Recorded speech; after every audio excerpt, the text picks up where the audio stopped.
dengan salam 3 kali, semoga gempanya lewat. Tadi sempat terasa itu ya. Bismillahirrahmanirrahim. Mari kita menata niat bahwa hadir kita di sini semua untuk hormatan li maulidin Nabi sallallahu alaihi wasallam. Hanya semata-mata karena cinta dan mahabbah kita kepada junjungan kita Nabi besar Muhammad sallallahu alaihi wasallam. Bismillahirrahmanirrahim. Alhamdulillahi rabbil alamin. Allahumma salli ala sayyidina Muhammadin fil awwalin wa salli wa sallim ala sayyidina Muhammadin fil akhirin wa salli wa sallim ala sayyidina Muhammadin fil mala'il a'la ila yaumiddin. Qala Allah ta'ala fil Qur'anil Karim, a'udzu billahi minasy syaithanir rajim. Laqad ja'akum rasulun min anfusikum azizun 'alaihi ma 'anittum harisun 'alaikum bil mu'minina raufur rahim. Shadaqallahul 'azim. Ma'asyiral muslimin, hadratal mukarramin wal mukhtarabin, para alim, para ulama, para asatid, para guru, para kiai, para habaib yang hadir, wabil khusus Ayahanda Haji Afandi selaku sesepuh kita, selaku ketua panitia takmir Masjid Ar-Rahman ini, seluruh jajaran takmir Masjid Ar-Rahman, Akhinal Karim, Guru Suhaimi, Guru Zaini, dan guru-guru yang lain yang hadir, yang saya tidak sebutkan namanya satu persatu, namun tidak mengurangi rasa hormat dan takdim kepada beliau-beliau ini. Ayahanda, para sesepuh yang hadir, mohon maaf saya berdiri di sini. Ibu-ibu yang berbahagia, alhamdulillah, puji syukur kehadirat Allah. Malam ini kita dapat berkumpul untuk bersama-sama mengungkapkan rasa syukur kita. Malam ini tepatnya tanggal 12 Rabiul Awal, di mana Rasulullah SAW saat itu dilahirkan. Tepat juga malam ini, malam Senin. Pas juga ini. Malam hari H, hari Senin lagi. Alhamdulillah. Meskipun bapak-bapak dan ibu-ibu, kelahiran Nabi yang katanya tanggal 12 Rabiul Awal di bulan Maulid, Rabiul Awal kan? Itu dari sejarah kitab-kitab Maulid itu wakila. Artinya banyak pendapat-pendapat yang berselang tentang kelahiran Nabi itu. Namun sekian banyak pendapat yang sebagaimana yang dia bersaji di Maulid-Maulid kita itu, banyak yang dikatakan wakila. Artinya tidak tentu. Namun sekian banyak pendapat itu, mayoritas mengatakan tanggal 12 Rabiul Awal. Bapak Ibu yang dirahmati Allah Subhanahu wa taala, dalam peringatan Maulid ini perkenankan kami untuk pertama kali mengungkapkan rasa syukur yang mendalam pada Allah Subhanahu wa taala.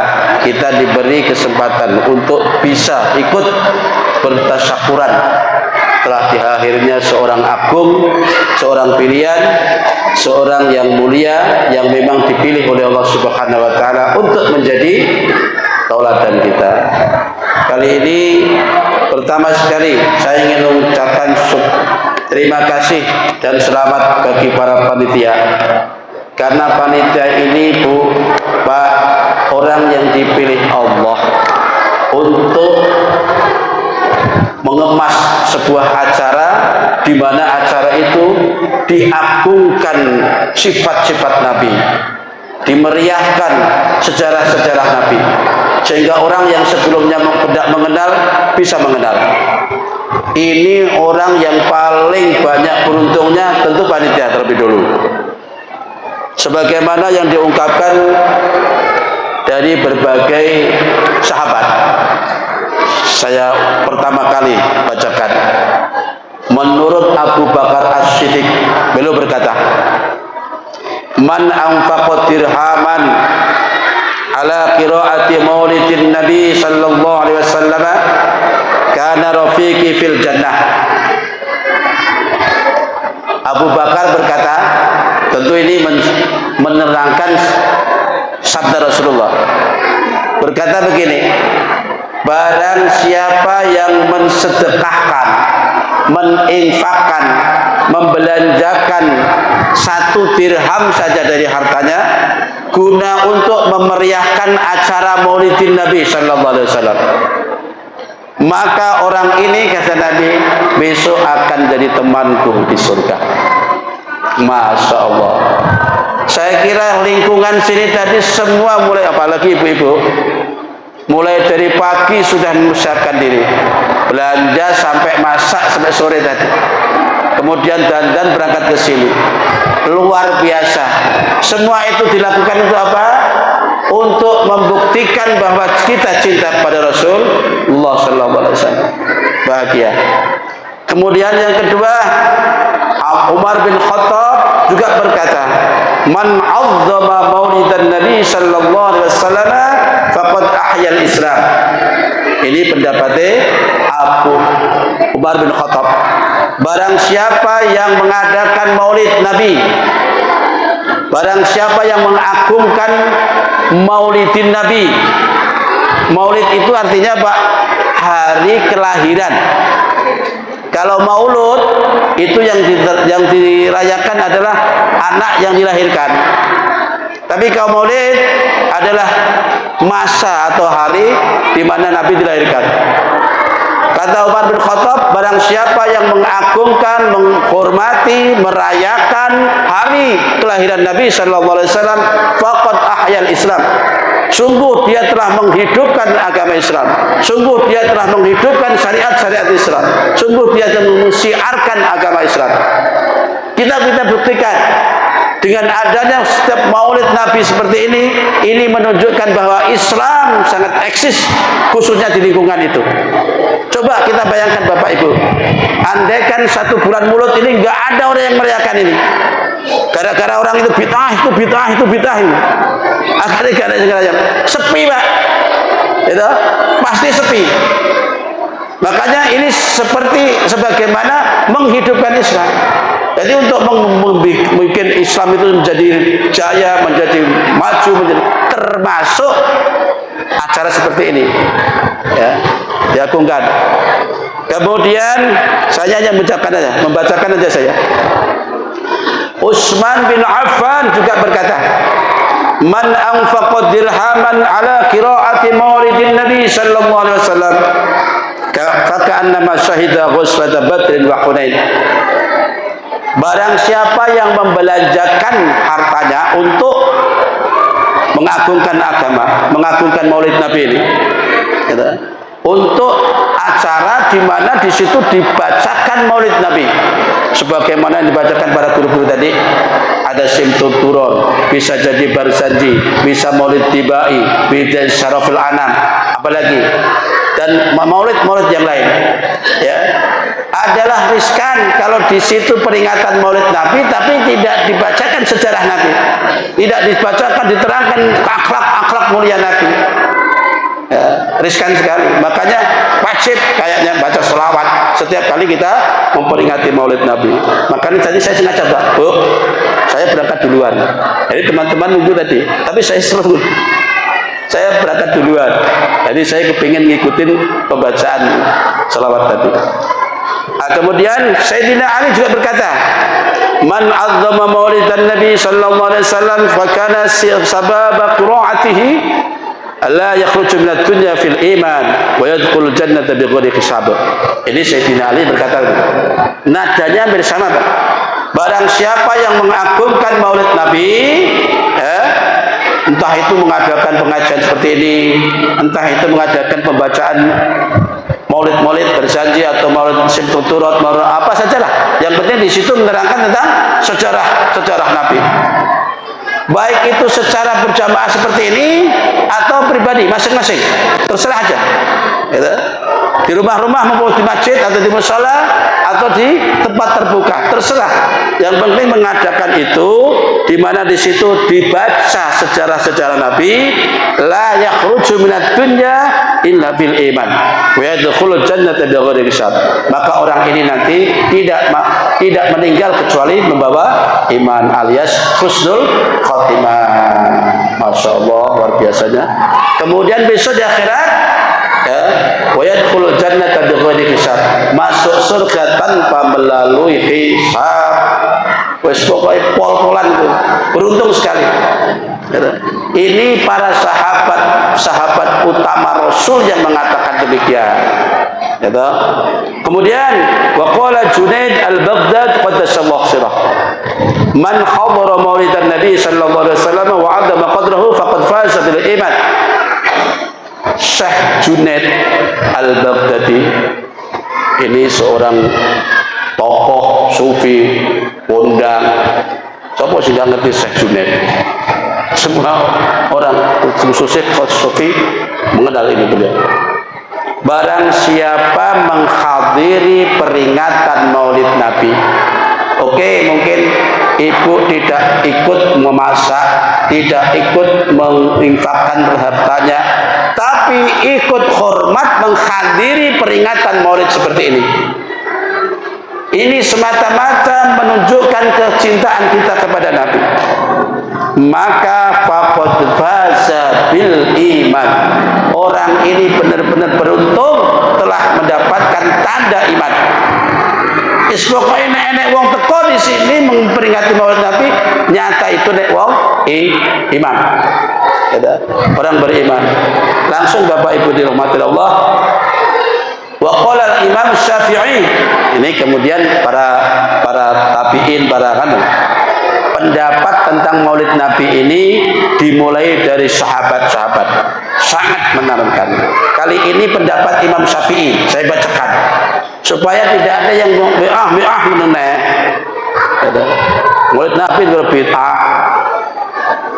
Man jama'a fi maulidin Nabi sallallahu alaihi wasallam ikhwanan fahiyya at'aman wa akhwa makanan wa sara sababan fi qira'atihi ba'asallahu yawmal qiyamah ma'as siddiqin as-syuhada was salihin wa yakunu fi jannatin na'im. Barang siapa ini? Siapa saja yang sengaja mengumpulkan saudara-saudaranya, sanak kerabatnya, teman-temannya, seluruh pergaulannya dikumpulkan, lalu di situ dia menyediakan makanan, lalu di situ menyediakan tempat, lalu di situ dibacakan maulidin Nabi. Ingat-ingat ya.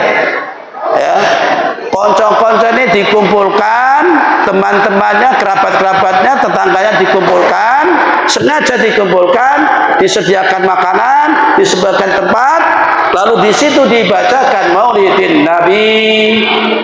Jadi ngumpul-ngumpul orang nganggur, tapi untuk mendengarkan apa yang dibacakan tentang maulid Nabi. Bagaimana jawabannya? Allah akan membangkitkan besok di akhirat, dikumpulkan bareng-bareng orang siddiqin, orang-orang yang selama hidupnya jujur, wasyuhada, dan orang-orang yang mati syahid, wassalihin, dan orang-orang yang soleh, para ulama, para aulia, para habaib, dzurriyyah Rasul, wa yakunu fi jannatin na'im, dan tempatnya kelak di surga na'im. Ingat-ingat ini sabda Imam Syafi'i. Tak sempurnakan sekalian. Wa qala sirri as-saqati. Kali ini Syekh Siri as-Saqati, ada yang membaca as-Siri as-Saqati. Siri as-Saqati, ada yang Siri as-Saqati. beliau juga mengatakan begini, man qasada mawdi'an yuqra'u fihi maulidun nabi sallallahu alaihi wasallam faqad qasada rawdatan min riyadil jannah li'annahu ma qasada dhalikal mawdi' illa li mahabbatin nabi sallallahu alaihi wasallam. Ini kata Syekh Syari As-Saqati, barang siapa yang datang menghadiri maulid Nabi, tempat di mana di situ dibacakan maulid Nabi, ya, sama dengan ia mendatangi taman-taman surga. Ibu, bapak, saudaraku semua, kali ini kita sedang di taman surga. Kali ini kita sedang di taman surga. Makanya taman surga kok ada yang nggak betah. Wah, ini nggak bener ini. Kok ini taman adalah betah. Ya. Karena apa? Tidak seorang pun melakukan itu kecuali karena cinta, karena mahabbah kepada Rasulullah Sallallahu Alaihi Wasallam. Baiklah Bapak Ibu, ini sebagai pembukaan bahwa ini sebagai dasar dalil kita, dan ternyata para sahabat sudah mengatakan begitu. Begitu ulama-ulama kita, guru-guru kita mendasari dalil berkenaan dengan peringatan Maulid Nabi. Bapak Ibu yang dirahmati Allah Subhanahu wa taala, sebagaimana ayat yang saya bacakan tadi, ya. Laqad ja'akum rasulun min anfusikum 'azizun 'alaihi ma 'anittum harisun 'alaikum bil mu'minina raufur rahim. Dari ayat ini menunjukkan ada sifat-sifat Nabi yang sangat kental. Setidaknya ada 4 sifat yang tersebut dalam ayat ini. Yang pertama, saya artikan dulu. Sungguh telah datang kepadamu, kepada kalian seorang Rasul dari jenis kalian sendiri. Ini menunjukkan sifat keadilannya Allah, Pak. Coba kita pilih dulu.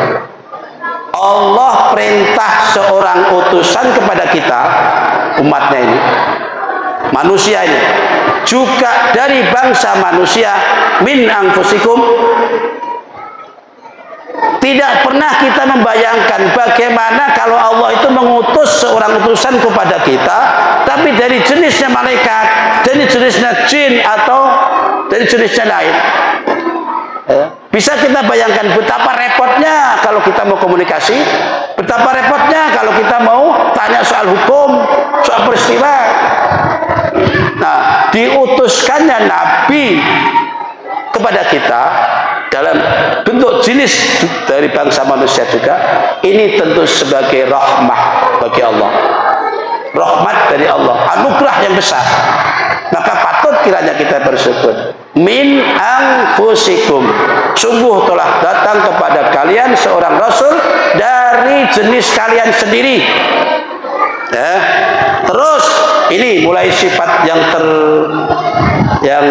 dimiliki oleh Rasulullah. Azizun alaihima anittum. Nomor 1 sifat yang dimiliki Rasul, sangat kental dalam diri Rasul, adalah azizun alaihima anittum. Rasulullah ini jiwanya sangat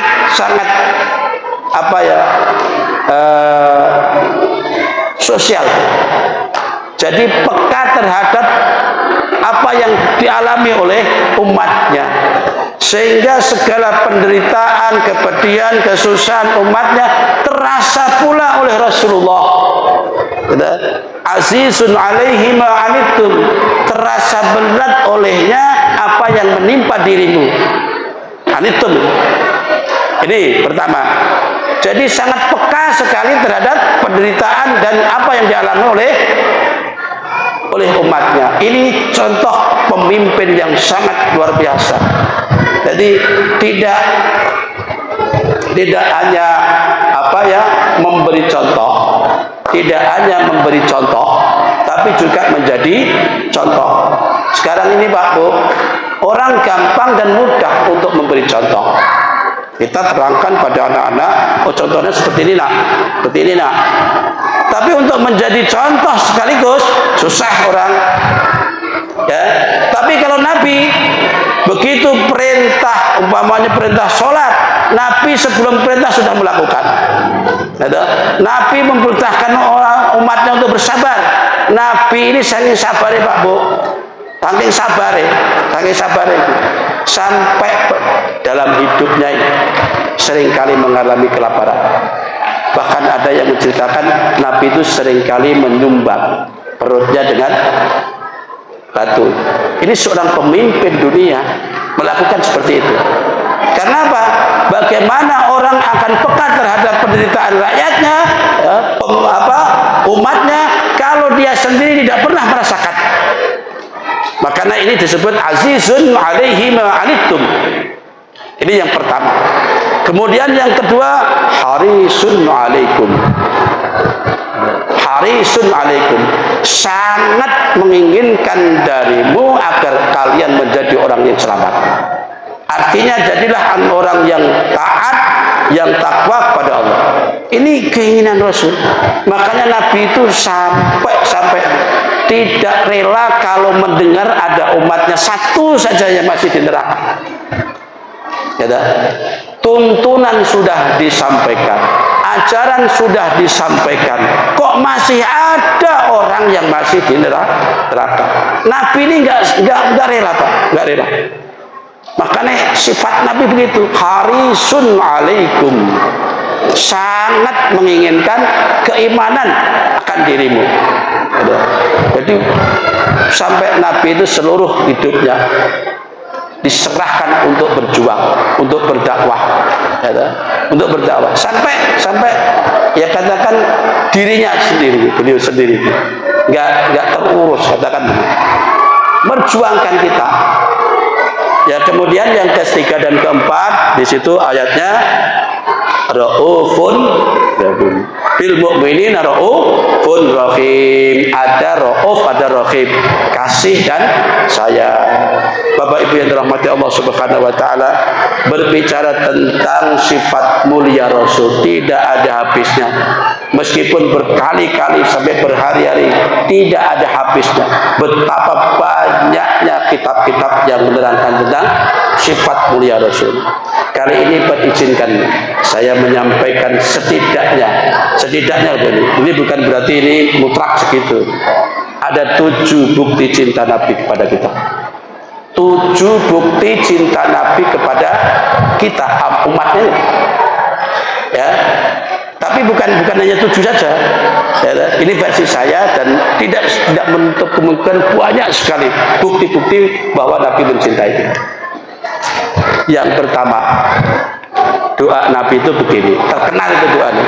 Makanya kalau kita ngaku-ngaku, mari kita ikut sunnah Rasul, mari kita ikuti sunnah Rasul, kembali kepada Al-Quran dan sunnah. Oke, coba kalau kita mau kembali kepada sunnah dan ini coba tiru. Doa Nabi ini ampuh dan tidak semua orang yang berani.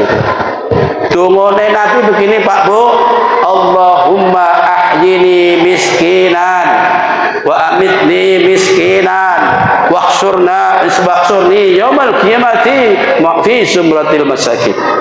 Siapa yang berani? Kalau yang ngaku-ngaku katanya sunnah Rasul, ikuti ini doa Nabi. Doa Nabi begini Bu, ya Allah, hidupkan aku dalam keadaan miskin. Siapa yang berani ikut ini? Ada orang yang pernah doa begitu? Hidupkan aku dalam keadaan miskin ya Allah, dan matikan pula nanti dalam keadaan miskin, dan kumpulkan aku kelak di akhirat bersama-sama golongan orang-orang yang miskin. Ini doanya Kanjeng Nabi, sangat terkenal, tapi tidak semua orang mau mengikuti ini. Padahal di sana keluar-keluar, mari kita ikuti sunnah Rasul. Gitu. Nabi itu maksudnya begini. Saya ingin menunjukkan bahwa Nabi ini sangat mencintai para kaum miskin, para fakir. Di dalam kitab-kitab Maulid itu banyak diterangkan. Bahkan di dalam kitab juga dengan idza da'ahul miskinu ajabah. Ketika Nabi itu diundang oleh orang miskin, cepat datangnya. cepat. Ya. Ini menunjukkan bahwa Nabi itu sangat mencintai umatnya yang dalam kondisi miskin. Karena apa? Karena gini, kurang opo Nabi. Ketika malaikat Jibril menawarkan, ya Muhammad, kalau toh engkau mau, ini gunung Uhud akan aku jadikan emas semua. Jadikan emas kalau kamu mau. Tapi apa jawab Nabi? Enggak. Nabi enggak mau. Bukan itu tujuanku. Gitu. Jadi sampai Allah pun ya dalam Al-Quran itu menyatakan wala sawfa yu'tika rabbuka fatarda. Allah akan memberiku sesuatu, apakah engkau ridha wahai Muhammad? Apa yang kau mau silahkan, Allah akan kabulkan. Orang yang sudah dijamin seperti ini justru milih hidup miskin. Demi apa? Nabi menjawab, ya Allah, idan ya Rabb, la arda wahidun min ummati finnar. Allah menawarkan seperti itu, Nabi juga ridho, fatardo, ridho.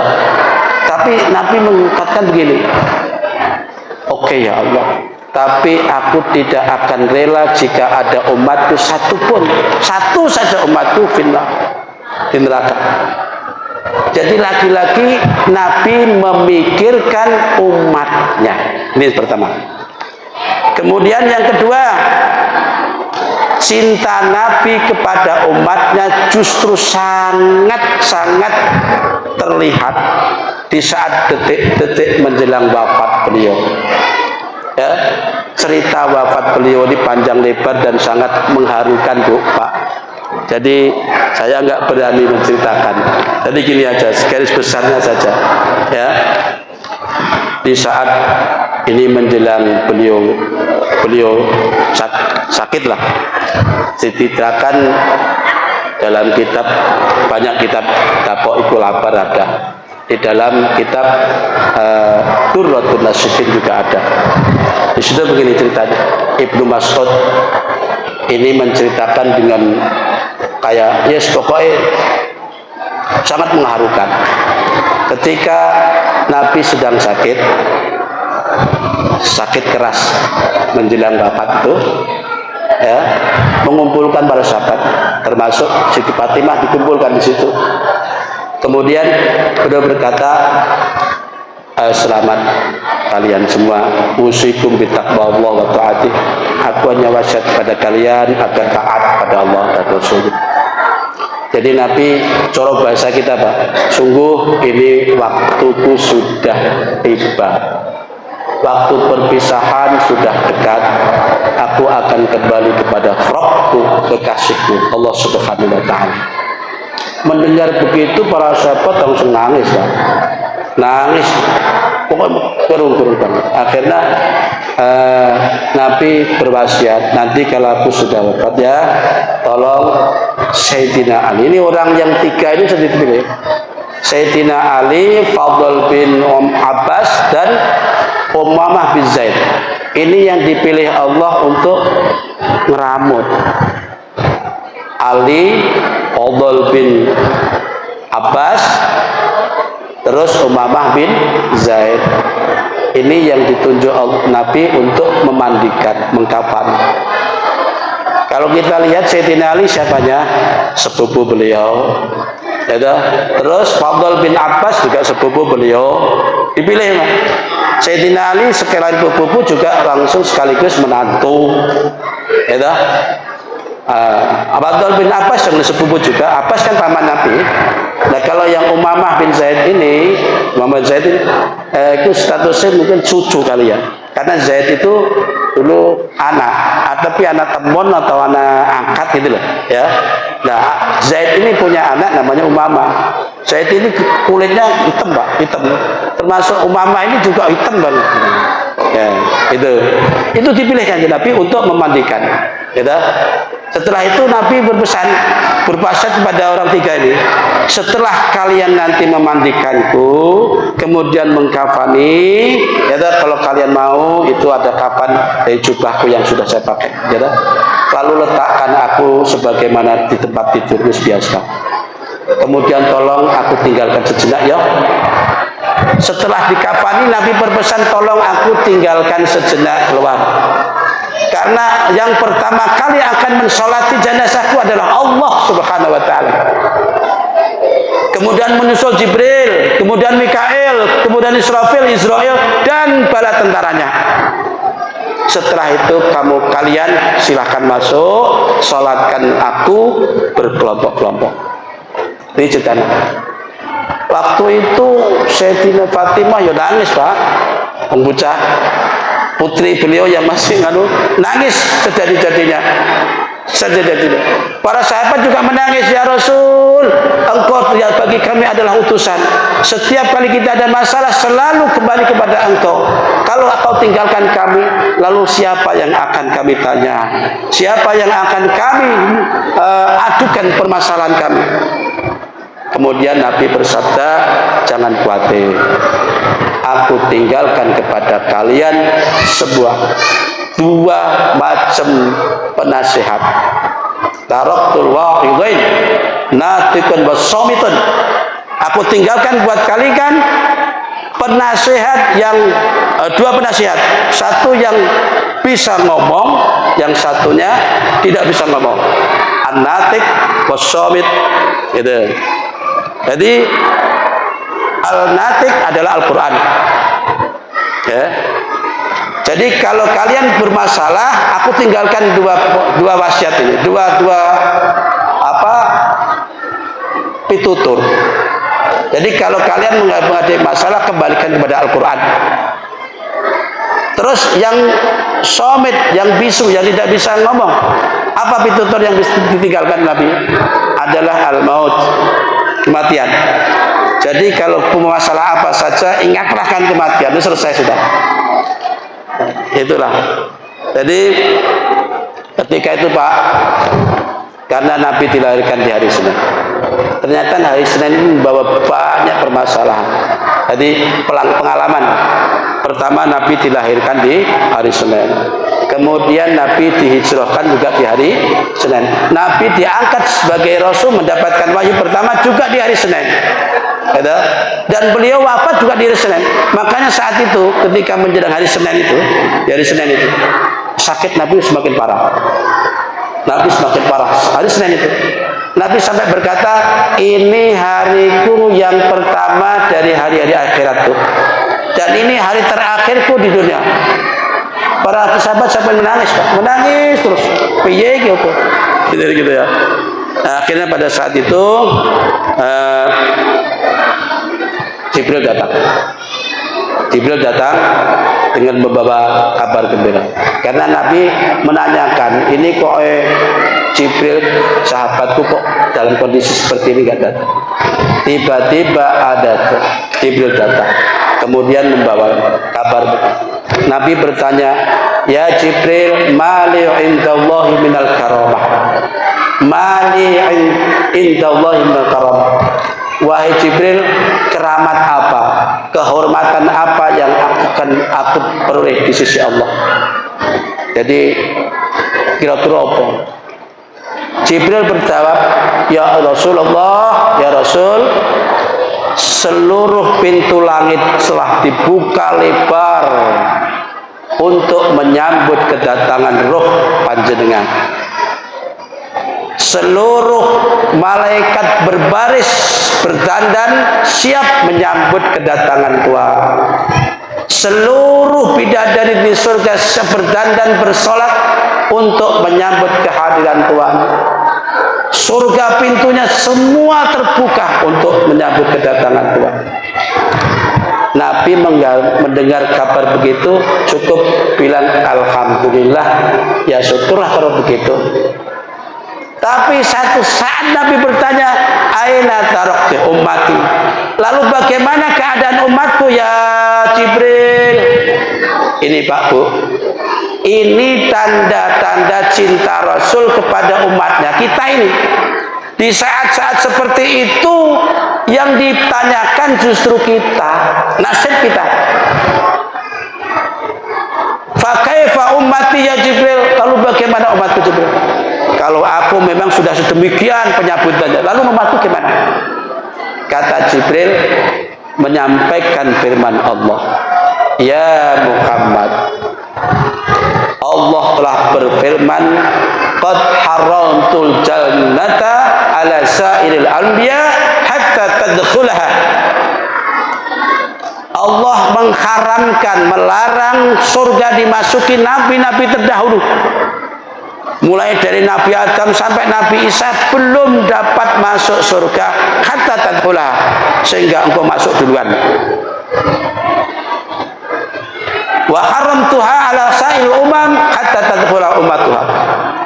Dan aku haramkan juga surga untuk semua umat terdahulu sebelum umatmu masuk duluan. Ini sebuah kehormatan yang diberikan Allah kepada Nabi kita. Itulah jawaban Allah di mana saat Nabi menanyakan tentang nasib kita. Ya, Pak, Ibu dirahmati Allah, Nabi kita Nabi terakhir, paling belakang. Tapi dari janji Allah itu tadi adalah orang pertama masuk surga. Kita ini Pak Bu, menurut hitungan juga umat paling belakang, umat akhir zaman. Tapi kalau lihat tadi ceritanya, ternyata kita dihisab terlebih dahulu nanti.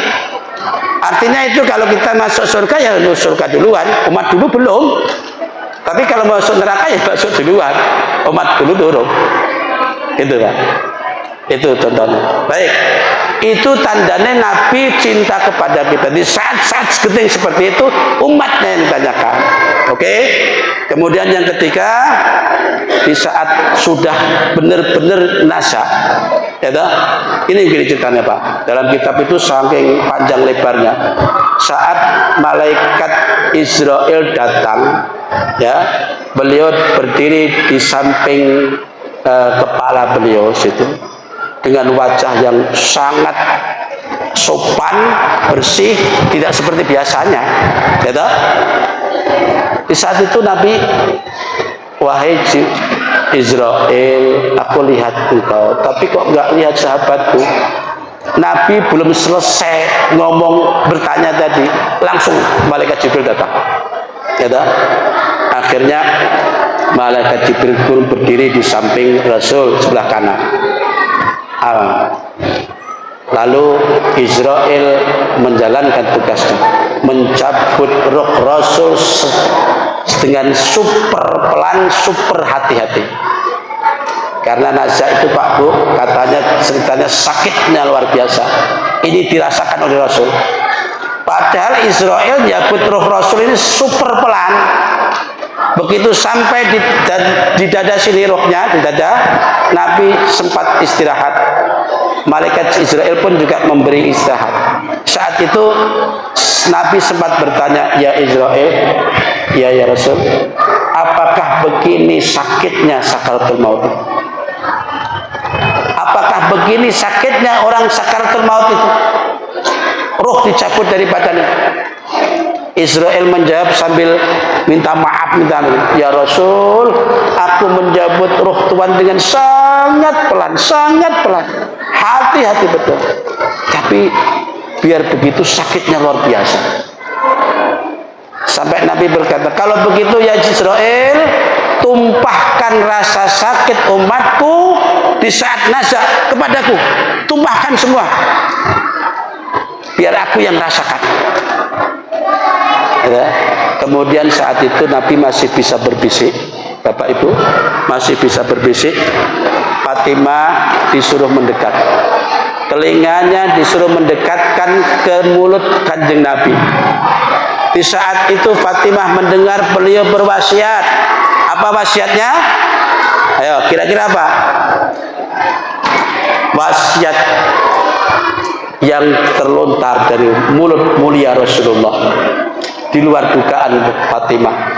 Kalau kita mungkin Fatimah wasiat itu paling ya masalah harta. Itu yang sana itu bagian adikmu ya, yang sana itu bagian kakakmu ya. Itu kalau kita. Ini Nabi enggak, Pak. Apa yang tergumam dalam mulut Nabi saat Siti Fatimah mendengarkan, beliau mendekatkan telinganya ke pipi Rasul sambil mendengar guman Rasul. Ummati, ummati, as-salatu, as-salah, as-salah, an-nisa, an-nisa, an-nisa. Masya Allah. Ittaqullaha fin nisa. Laki-laki di saat Nabi sedang sakaratul maut, yang dipikirkan kita, Pak Bu, umatnya ini. Ummati, ummati, ya Allah, selamatkan umatku, selamatkan umatku ya Allah, selamatkan umatku. Nabi berwasiat lagi, as-salah, as-salah, as-salah, 3 kali. Jagalah salat, jagalah salat, jagalah salat. An-nisa, an-nisa, pelihara nisa. Lindungi kaum wanita, lindungi kaum wanita. Ittaqullaha fin nisa. Takutlah kalian kepada Allah berkenaan dengan masalah wong wadon. Hati-hati. Ini loh Pak Bu, Nabi saat nasa yang dipikirkan kita, terutama ibu-ibu loh ya. Ini diwasiatkan kepada bapak-bapak kaum Adam, karena wanita itu diciptakan dalam keadaan ya begitu, makhluk yang lemah katanya begitu. Baik, itu nomor 3, cinta Nabi kepada umatnya, sampai ketika mau mati, mau meninggal, wafat, Nabi tadi memikirkan kita, Masya Allah. Kemudian yang keempat, Pak, ini bukti cinta Nabi kepada umat. Ya, besok Pak, ketika kiamat sudah terjadi, kiamat sudah terjadi, manusia seluruhnya sudah wafat, mati. Ya, sampai beberapa ribu tahun hampir sudah nggak kelihatan. Bumi sudah rusak, langit sudah rusak. Ya, lalu Allah membangkitkan. Pertama kali yang dibangkitkan tentu Israel. Ya, Israel disuruh meniup trompet lagi. Kemudian malaikat-malaikat yang lain. Manusia yang dibangkitkan yang pertama kali adalah Nabi kita Muhammad SAW. Malaikat Jibril suruh mencari kuburan Nabi, mau sampai ke sini, ya susahlah, sudah rata. Di mana ya? Di mana ya? Di saat itu begitu Nabi ditemukan lalu dibangkitkan, Nabi langsung bertanya, ayyuhu yaumin hadza ya Jibril, ini hari apa Jibril? Ini hari apa? Apa kiamat sudah terjadi? Kata Jibril, qala hadza ma wa'adar rahman. Inilah hari yang telah dijanjikan oleh Allah, wahai Muhammad. Saat baru bangun seperti itu, apa yang ditanyakan oleh Rasul? Bukan di mana Siti Fatimah, di mana Siti Khadijah, di mana Hasan Husain, tidak. Yang ditanyakan Nabi adalah aina tarakta ummati ya Jibril. Kau tinggalkan di mana umatku Jibril? Bapak Ibu, laki-laki yang ditanyakan Nabi kita, umatnya. Di saat Nabi sedang barusan dibangunkan, yang ditanyakan kita. Itulah bukti kecintaan. Baik, yang kelima, ketika manusia sudah di padang mahsyar. Ini tentunya panjang lebar kalau ceritakan. Ya, Bapak Ibu yang dirahmati Allah Subhanahu wa taala, satu yang ingin saya sampaikan. Tentu kita pernah mendengar yang namanya syafa'atul uzma. Syafa'atul uzma. Disinilah terjadinya. Jadi gini Pak, ini seringkali saya sampaikan. Di saat manusia sudah terhimpun di sebuah tempat yang disebut mahsyar, tidak terhitung itu berapa ribu tahun. Di situ digambarkan betapa hiruk pikuknya nasib manusia ini. Kalau dalam kitab Daqaq ada diterangkan, ada yang manusia itu sampai berenang dengan keringatnya, karena panas matahari terasa di atas kepala. Andai kan tangan kita mengambil begini, itu kok nyampe, saking panasnya. Ada yang diterangkan orang yang tenggelam dengan keringatnya sendiri, mulai dari selutut, sepaha, sepinggul sampai sedada, sampai tenggelam. itu dialami sampai nggak terhitung berapa ribu tahun. Sangat sengsara sekali manusia. Entah proses hisab belum pula dimulai, Allah baru membuka hisab. Orang sampai bingung, ya Allah kayak apa begini, menunggu waktu hisab. Mereka bergumam, bagaimana kalau kita minta tolong apa kita? Abal Basar, bapak manusia, Nabi Adam. Mereka mendatangi Nabi Adam minta tolong, Nabi Adam nggak bisa jawab, nggak bisa nolong. Mereka mendatangi Nabi Idris, Nabi Sis, Nabi Nuh, Nabi sampai Nabi Isa alaihissalam. Didatangi mereka semua diminta tolong, diminta syafaat. Tidak satu pun mereka yang memberikan syafaat. Giliran ketika mereka mendatangi kanjeng Nabi kita Rasulullah SAW, langsung Nabi bertindak, sujud di hadapan Allah, menangis dalam sujudnya. Nabi meminta. Ya, ketika itu Allah perintah malaikat Jibril temui itu Muhammad, minta apa itu sampai menangis begitu. Begitu Nabi ditanya, Jibril, emangnya apa yang kau mau? Allah lebih tahu tentang semua ini. Itu jawabannya itu. Jawaban Nabi Muhammad begitu. Allah tentu lebih tahu. Oke, kalau begitu ya sudah. Akhirnya Allah mengabulkan doa Nabi kita Muhammad sallallahu alaihi wasallam. Artinya proses hisab segera dibuka di alam mahsyar kita. Akhirnya pengadilan akhirat mulai dibuka, mulai dari perhitungan amal, kemudian mizan ditimbang amal, kemudian di pemberian catatan amal. Makanya di situ ada istilah ashabul yamin, ashabus shimal. Ada orang golongan kanan, golongan kiri. Golongan kanan itu artinya orang yang menerima amal, catatan amalnya dengan terima tangan kanan. Golongan kiri, orang yang menerima catatan amalnya dengan tangan kiri. Ada pula yang tidak kanan, tidak kiri. Wa min warai zuhri, dari belakang punggung. Ini tentu orang terakhir. Di saat itu digelarnya hisab. Akhirnya disitulah orang berterima kasih semua kepada Nabi, merasa tertolong. Itulah yang disebut dengan syafaatul uzma. Yang terakhir, di saat umatnya sedang melewati siratal mustaqim, Nabi berkata, salim ya Allah, salim ummati, salim ummati, salim ummati. Ketika itu Allah mengatakan, ya Allah, selamatkan umatku, selamatkan umatku, selamatkan umatku. Bapak Ibu yang dirahmati Allah Subhanahu wa taala, tentu banyak bukti dan cinta Rasul kepada umatnya. Namun karena keterbatasan pengetahuan dan terbatasnya waktu yang tersedia, maka mohon maaf bila mana ada kekurangannya. Terima kasih apa yang saya sampaikan, semoga menjadikan wacana bagi kita semua untuk lebih mencintai kepada Rasulullah SAW. Terima kasih, kurang lebih mohon maaf. Wallahu muwaffiq ila aqwamit thoriq. Wassalamualaikum warahmatullahi wabarakatuh.